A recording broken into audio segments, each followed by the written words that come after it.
Hello, this is Dave Michels, and I'm sitting here face-to-face with Michael Graves. How you doing, Michael? I am fine, Dave. How are you? I'm doing grand, thanks.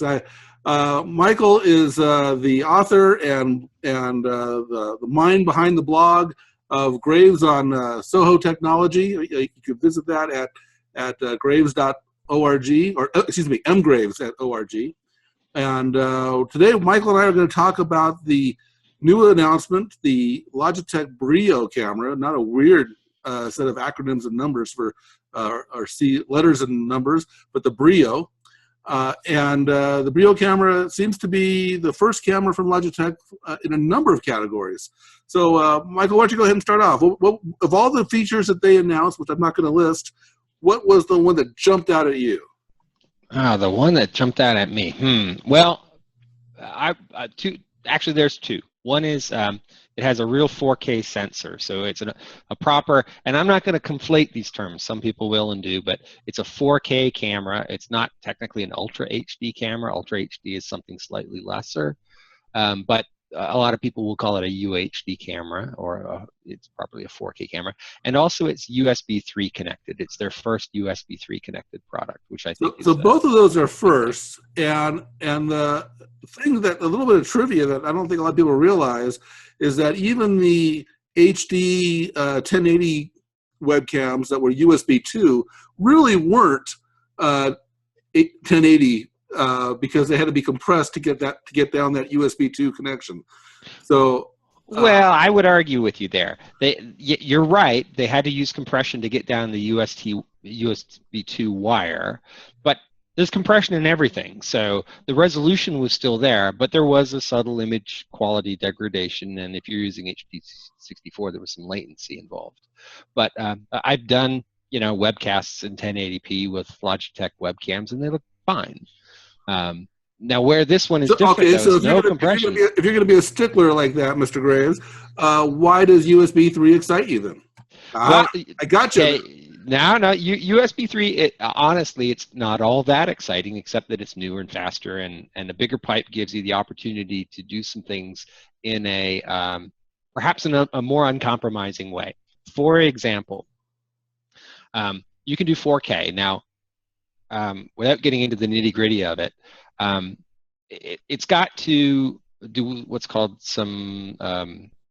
the sampling of the color planes versus luminance planes has got to be a little bit compromised. It's not full bandwidth across color planes and luminance planes. In order to get down even a 5 gigabit USB pipe, it's going to be 420 video, which is something that we saw years ago when we were doing DV recording, right? So if you're doing green screen work, you're doing a lot of mathematics and decision making based on information in the color planes. You're picking out the green.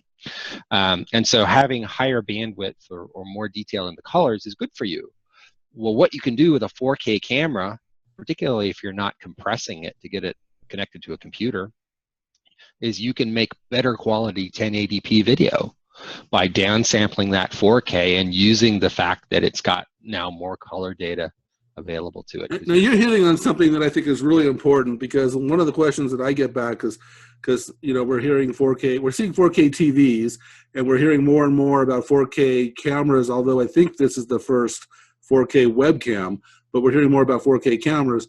And the question is, well, that's just great, but I'm doing standard, video conferencing or whatever at 720 or even 1080. Why do I need a 4K camera? And I think you're touching on that right there. That there's some distinct benefits to having a bigger sensor and more capability in that camera. Yeah, exactly. And that's the one I was getting to was sort of the more obtuse one. The maybe more directly applicable one to most people is the fact that it's got this 5-time digital zoom built in. Well, if you're operating at 1080p, that 5-time digital zoom means that you can zoom in a couple of steps and still be sort of at a 1-to-1 pixel relationship with the pixels you're displaying versus the sensor elements in the camera. So you're not getting the softness that you would when you zoomed in using a digital zoom on earlier webcams. Let me just translate that for the normal people watching this video.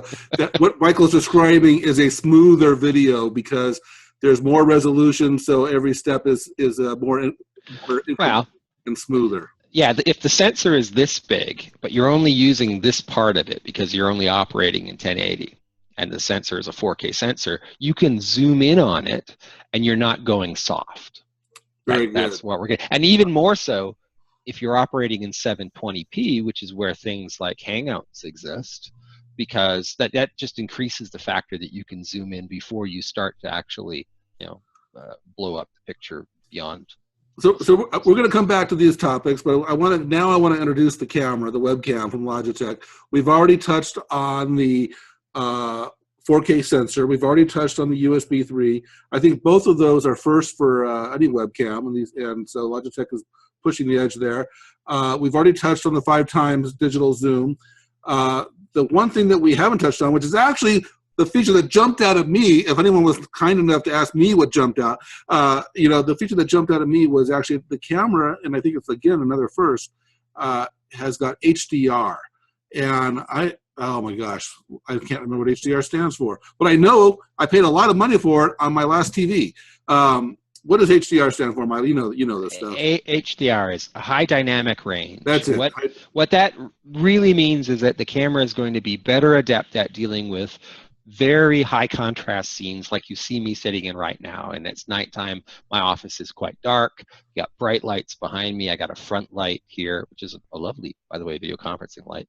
But this is a scene that's difficult for a webcam, and particularly you end up looking at the video later and you see banding, you see what some people call solarization. It's because it's not dealing well with the high contrast.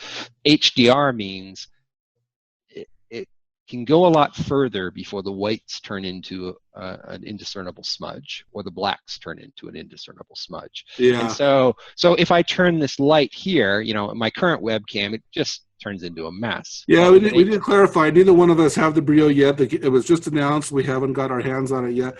But so I want you to explain, because you're so much better at explaining these things. I said I paid money for HDR on a TV, and we're talking about a camera here. So it's kind of like, mute on a telephone turns off the microphone, but mute on a TV turns off the speaker.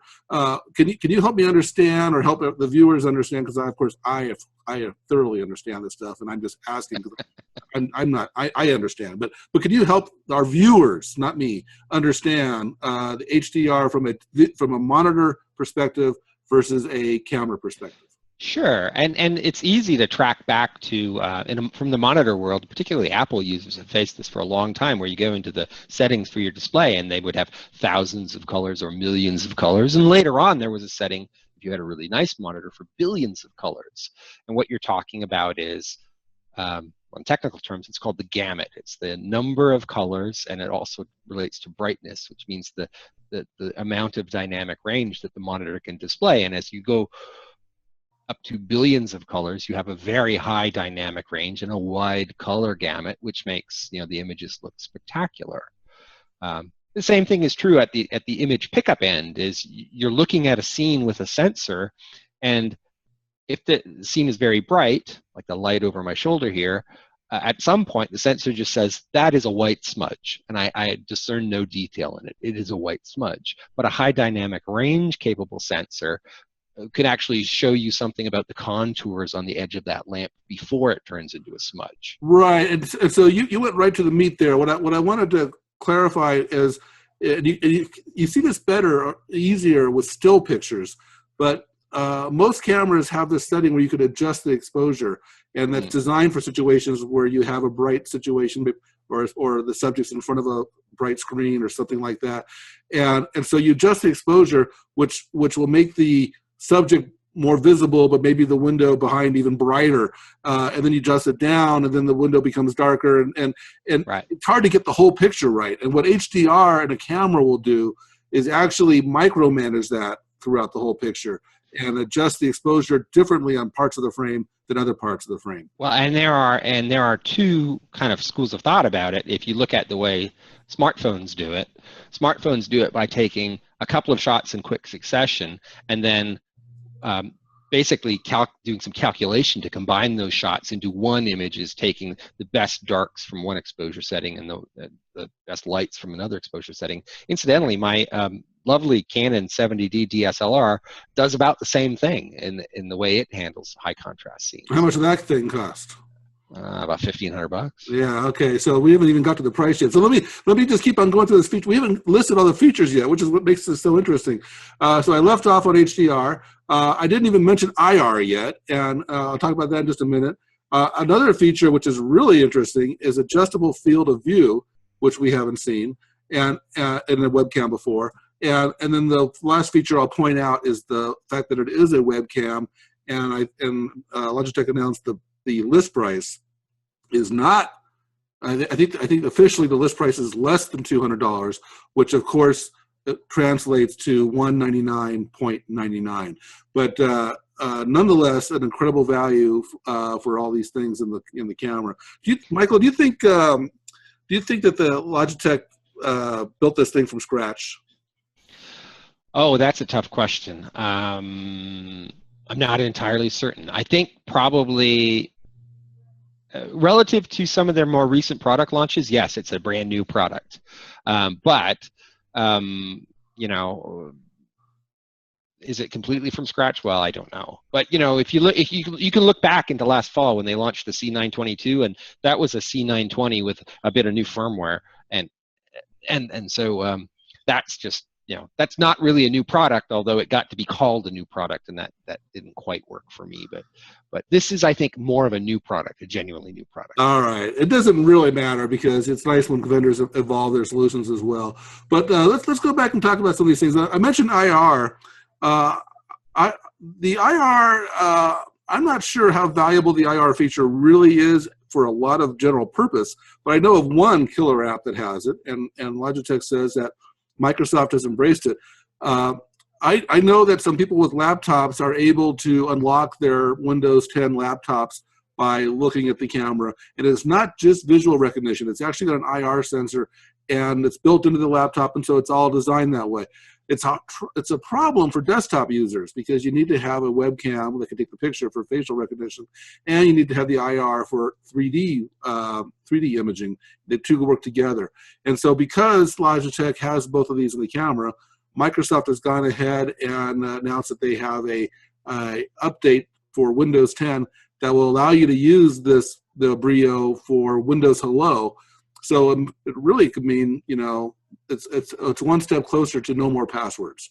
Right, and they're not the first here though, right? Because Stargazer had a camera aimed at gamers last fall that did something similar, and the IR sensor is a neat idea, but Stargazer's approach was more about 3D and background removal than it was Windows Hello, but they're applicable in both places. Yeah, the background removal is something that I think is a little cooler on paper. I mean, I know you won't even do it with a real green screen. It's pretty complicated stuff there, but I think the Windows Hello and the password elimination is a good feature. But let's go over to field of view. Every webcam has a field of view. It's typically not adjustable. They range from like 65 to 90 degree angles. And the idea of this is to allow you to have, you know, determine how much, I mean, for example, a mini conference room, we need to get lots of people in it, you need a wider field of view. Where if you're, you know, what we're doing right now, one-on-one, you probably want a narrower field of view. This is the first camera I've seen that has an adjustable, and I want to make sure that people understand that this is not the same as adjusting the zoom. Field of view is a little different. Can you explain the zoom versus field of view? Sure. Well, if you look at the past two products, and you know, they've done a good job of positioning this relative to the existing products, which even though they're a bit long in the tooth, were really still commendable webcams. I mean, they're at the top of the range, the C920 and the C930E.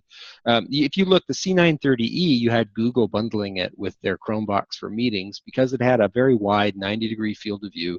You could park it in a huddle room, and it would take a pretty good view of a table that wasn't that far away. Whereas if you're sitting at a desktop, you need something that's a bit narrower because you don't necessarily want all of this out here included in the shot. And you're not necessarily providing a proper zoom lens in most webcams. So in essence, by saying they have an adjustable field of view, you have it, you know, easily adaptable in a simple software setting to, do I just want to see the head and not all the clutter around my office? Or do I have 3 people sitting behind my desk today or at my little table, and I want to show everybody? I think that's actually a really commendable feature. Now, I know why you're a little distracted, but I think people watching this video might be wondering what's going on off screen. We have a Labrador who just had surgery, and I am trying to keep her from licking her wound. I see. and she's sitting below me here, and hang on. The other thing I've done, which is a bit of a trick, is my desk is on casters, so I can move it around where I need to. It looks a little goofy to people watching the camera, but I don't think you understood the concept of the mobile worker. I think you rethink that one. No. The reason I wanted to do this is, and if you ever watch the VoIP Users Conference, I will turn the desk 90 degrees and completely have a change in scenery behind me. Okay, so let's get back to some of these things we've already touched on, and then we'll wrap this up. One of the things that was interesting about the USB 3, and the first question I had is because my desktop computer has USB 3 3.1, or I think it's 3.0, and my laptop has 3.1, which is the USB-C connector. Yeah. And what Logitech actually did was they're covering both on this camera, which I think is a really smart move.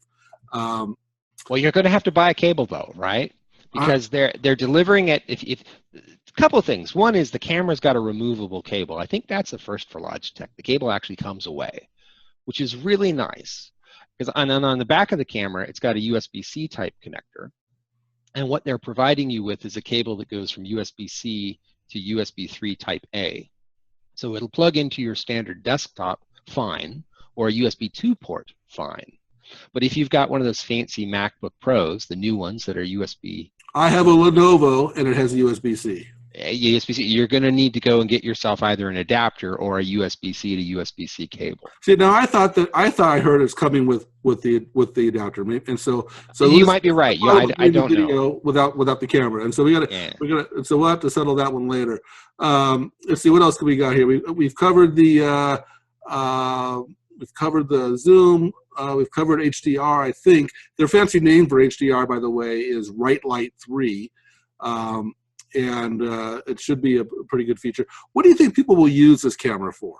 Because, I mean, I use my video camera primarily for video conferencing, but people have other uses. What do you? Yeah, I mean, I do video conferencing as well, but I do equal parts, YouTube streaming, and I can see, this is an affordable camera, right? So it's $200. Yes, you have to hook it up to a computer, so there's some overhead. But I can see people doing like reasonable, desktop video production, the kind of thing you see going on in companies and churches and kind of all around in the entry-level world. To get a 4K camera, you got to step up, right? You got to spend $1,000 or so, and that's the kind of camera that requires other infrastructure for you to deploy it. So I think this is actually.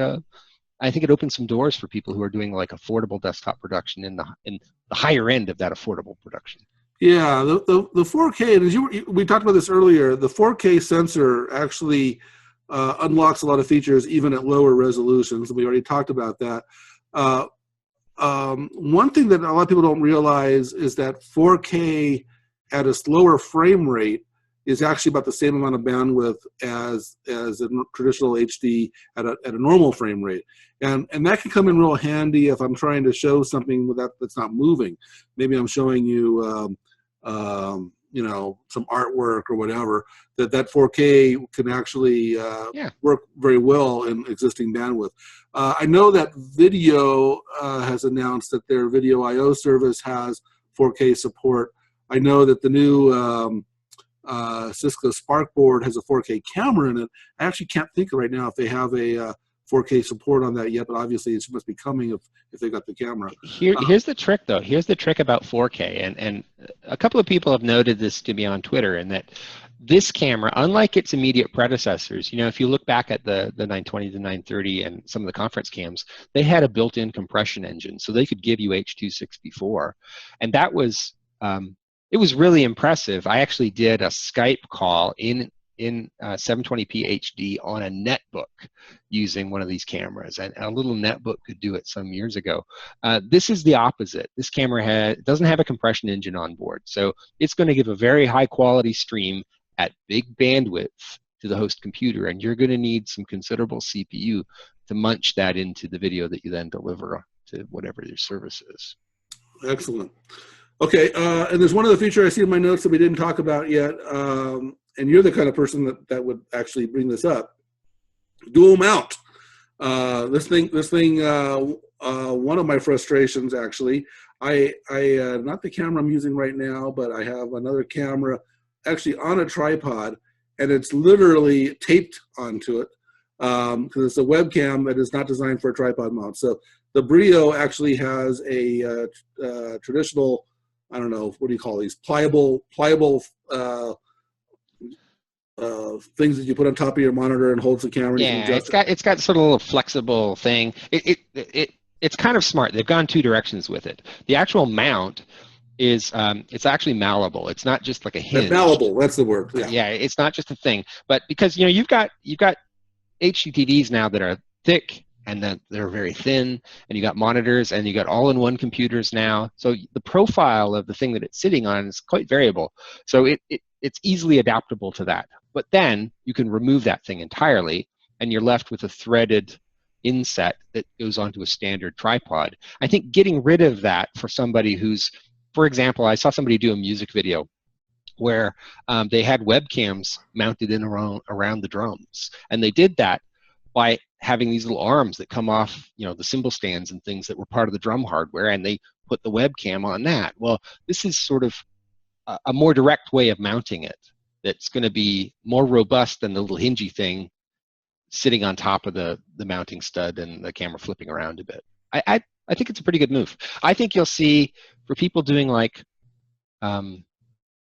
models, robotics, this kind of stuff, it's a good move. Very good. Okay, well, I think we've covered pretty much everything. We've covered the price, covered the major features. It's the new top of the line for Logitech, and top of the line in terms of webcams. And I think it'll appeal to, as Michael said, a variety of enterprise applications, as well as some prosumer applications.